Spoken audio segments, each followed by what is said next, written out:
Good evening, everyone. Welcome to this evening's edition of Project Management Forum. My name is Bill Holmes. Tonight we're going to focus a little bit on the basics. It's been my experience that focusing on the basics is incredibly important. Virtually every time I have seen a project get into problems, it has been because basics were either not understood or they were intentionally ignored. And so I think it's very important that as practitioners, we always focus on the basics. I see a lot of people who sort of get sucked into what I would describe as the project management trend of the day. It always comes back to scope, cost, and schedule. And I know that we have a lot of other things we talk about. We talk about quality and delivering value for the customer, and all of those are very, very, very important. But you don't get to any of those if you don't actually deliver something when you promised it within the budget you promised to meet.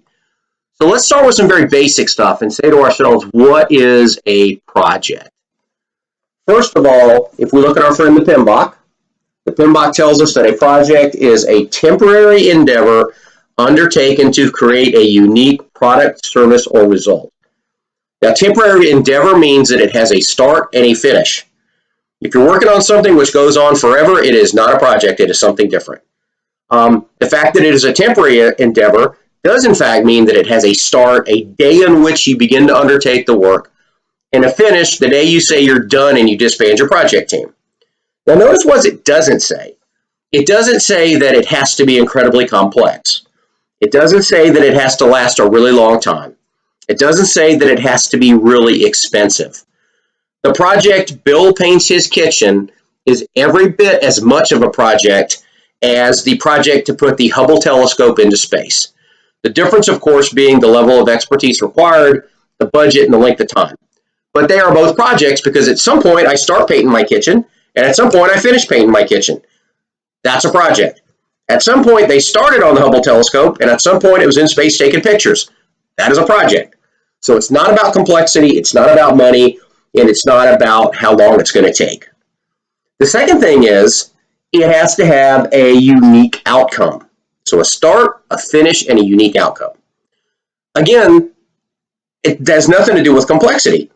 So Corvettes coming off an assembly line, even though the finished product, the Corvette, is a highly refined performance vehicle with computer technology and engineering technology and incredible paint and body work, it is not a project because the minute that Corvette rolls off the assembly line, there'll be another one rolling off right behind it, and there'll be another one rolling off right behind it.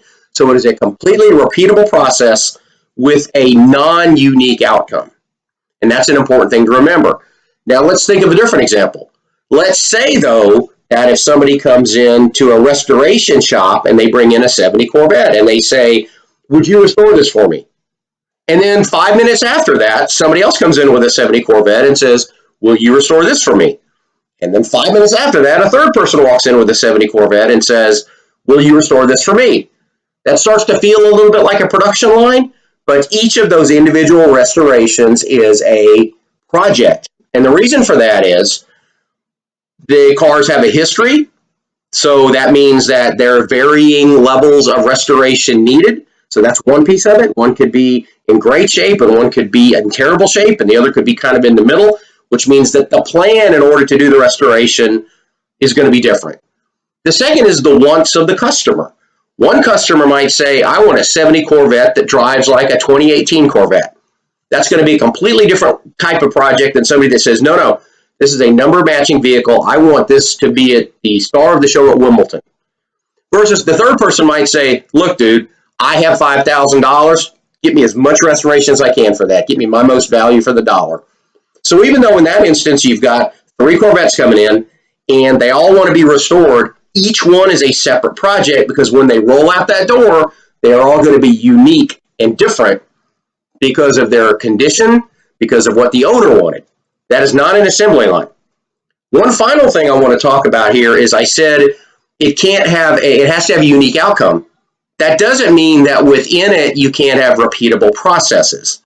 So let's take the example of I am building a pier. When I go to install a pier, I have to drive in pilings, right? Piling after piling after piling after piling has to be driven in. and then I have to attach the wood to it, and then I have to put the planking on it.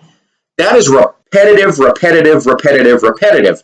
But when I'm done with that pier, it's going to be a unique pier because the ground it attaches to, how far it goes out, the topography of the ground underneath it are all unique. So even though I might go in and do the same thing over and over again within the project, it still meets the definition of a project because it meets the unique outcome test. So there's a lot of thought that really needs to go into that when you're talk about kicking off a project. You really need to spend some time thinking about, is this really a project? How much governance do I really need for this thing? How long is this really going to take? Is this really just a repeatable process?